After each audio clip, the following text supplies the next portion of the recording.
Hello friends, आज हम पढ़ेंगे सल्फोनामाइड ड्रग्स के बारे में। ठीक है, तो इसमें क्या होता है, सबसे पहले अपन पढ़ेंगे कि सल्फोनामाइड होते क्या है। सल्फोनामाइड एक टाइप की एंटीबायोटिक है जो कि बिल्कुल structural analog of PABA. PABA मतलब para amino benzoic acid.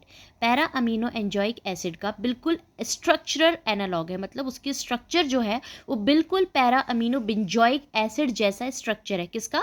Sulphonamide का। अब अपन पढ़ेंगे मैकेनिज्म ऑफ एक्शन। ठीक है, तो सल्फोनामाइड जो है वो कैसे एक्ट करता है। सबसे पहले कि जैसा आप देख सकते हैं डाईहाइड्रोपेट्रिडीन। ठीक है, dihydropteridine plus para amino benzoic acid, जब ये दोनों आपस में मिलते हैं तो क्या बनता है? डाईहाइड्रोपेट्रोइक एसिड बनता है। Dihydropteridine plus para amino benzoic acid आपस में जब मिलते हैं तो बनता है डाईहाइड्रोपेट्रोइक एसिड बनता है in the presence of dihydropteroate synthetase. जहाँ सिंथेटेज एस जहाँ एस वर्ड आ जाता है तो इसका मतलब वो एक एंजाइम है।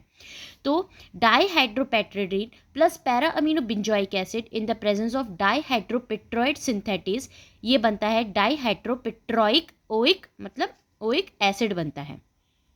अब आगे क्या होता है, in the presence of glutamate, in the presence of glutamate ये बनता है DHFA, मतलब डाईहाइड्रोफोलिक एसिड। पेट्रोइक एसिड से बनता है फॉलिक एसिड। बाकी डाईहाइड्रो दोनों में कॉमन आएगा, dihydropteroic acid, dihydrofolic acid, pteroic acid, folic acid in the presence of कौन? इन द प्रेजेंस ऑफ, ये ग्रीन कलर से मैंने लिख रखा है ग्लूटामेट, ग्लूटामेट।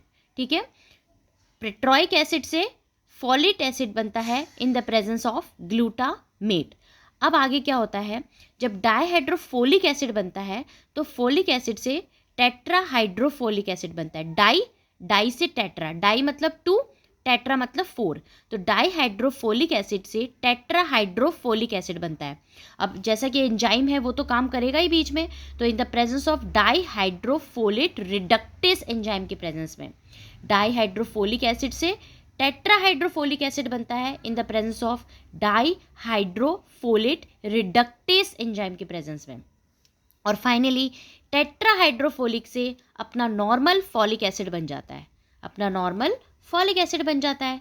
ठीक है, फॉलिक एसिड बन जाता है और फाइनली ये भी डाईहाइड्रोफोलेट रिडक्टेस एंजाइम के प्रेजेंस में बनता है। और कहाँ रहा था डाईहाइड्रोफोलेट रिडक्टेस? ये रहा। ठीक है, तो फॉलिक एसिड से टेट्राहाइड्रोफोलिक एसिड, डाई से टेट्राहाइड्रोफोलिक एसिड और टेट्रा से फाइनली फॉलिक एसिड बनता है। और ये in the presence of dihydrofolate reductase, और उससे पहले भी आ रहा था डाईहाइड्रोफोलेट रिडक्टेस, रिडक्टेस एंजाइम हो गया जहाँ एस आ गया। और फाइनली ये क्या करता है, न्यूक्लिक एसिड से, एमिनो एसिड से आरएनए डीएनए प्रोटीन के सिंथेसिस में काम आता है। जो ये वाली चेन होती है टेट्राहाइड्रोफोलिक एसिड से फॉलिक एसिड, ये पूरी ह्यूमन बीइंग के अंदर चलती है, और उससे पहले डाईहाइड्रोफोलेट रिडक्टेस तक ये बैक्टीरिया के अंदर चलती है। तो बैक्टीरिया का क्या काम होता है, जो पैरा अमीनो बेंजोइक एसिड होता है उसको यूटिलाइज करता है और फॉलिक एसिड का सिंथेसिस करता है। ठीक है, तो ये फॉलिक अपना खुद का फॉलिक एसिड बनाता है बैक्टीरिया, जो अपनी बॉडी के अंदर चले जाता है कोई भी बैक्टीरिया, तो वो क्या करता है, फॉलिक एसिड सिंथेसिस करता है, अपनी आरएनए डीएनए प्रोटीन सिंथेसिस करता है, और ऐसे करते करते अपनी बॉडी में मल्टीप्लाई करता है। अब अपन क्या करेंगे, जो बैक्टीरिया है जिसके अंदर पैरा अमीनो बेंजोइक एसिड है, जिससे फॉलिक एसिड का सिंथेसिस हो रहा है, जिसमें आगे से आगे जिसकी चेन बढ़ती जा रही है, तो अपन उसको वही चेन को स्टॉप कर देंगे। तो अपन बैक्टीरिया के अंदर, जब बैक्टीरिया के अंदर dihydropteridine plus para amino benzoic acid मिलके, बैक्टीरिया के अंदर डाईहाइड्रोपेट्रिडीन और पैरा अमीनो बेंजोइक एसिड मिलकर डाईहाइड्रोपेट्रोइक एसिड बना रहे थे in the presence of dihydropteroate synthetase, तो अपन क्या करेंगे, सल्फोनामाइड ड्रग देंगे। सल्फोनामाइड ड्रग क्या करेगी, डाईहाइड्रोपेट्रोइट सिंथेसिस को इनिबिट करेगी, और फाइनली क्या होगा, डाईहाइड्रोफोलिक एसिड नहीं बनेगा, डाईहाइड्रोफोलिक एसिड नहीं बनेगा तो टेट्राहाइड्रोफोलिक एसिड नहीं बनेगा, फाइनली फॉलिक एसिड बनेगा ही नहीं, तो पूरी चेन यहीं के यहीं फिनिश हो जाएगी। तो इसको कहते हैं, सल्फोनामाइड का क्या एक्शन हुआ, फोलेट सिंथेसिस इनिबिटर हो गया, और पाबा को भी इनिबिट करता है, पैरा अमीनो बेंजोइक एसिड को भी कम कर देता है, और फोलेट सिंथेटिस को इनिबिट करता है, दैट इज डायहाइड्रोफोलेट सिंथेटिस को भी इनिबिट करता है और फॉलिक एसिड के बनने को रोकता है। अपना टारगेट क्या है कि बैक्टीरिया के अंदर फॉलिक एसिड के बनने को रोकना।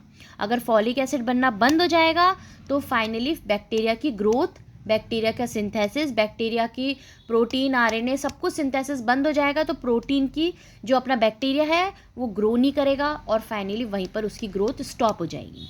तो that is known as sulfonamide action. तो सल्फोनामाइड का क्या एक्शन होता है? पैरा अमीनो बेंजोइक एसिड जो है उसके सिंथेसिस को इनिबिट करना, डायहाइड्रोफोलेट सिंथेसिस के एक्शन को इनिबिट करना। तो फाइनली ये क्या करेगा drug? Dihydropteridine plus para amino benzoic acid, तो सल्फोनामाइड अपन यहाँ देंगे, ठीक है। तो ये क्या करेगा? ये इनिबिट करेगा डायहाइड्रोपेट्रोइड सिंथेटिस को, डायहाइड्रोपेट्रोइक एसिड नहीं बनेगा, उससे डायहाइड्रोफोलिक सिंथेसिस एसिड नहीं बनेगा और फॉलिक एसिड का सिंथेसिस नहीं होगा। चेन रिएक्शन यहीं रुक जाएगी।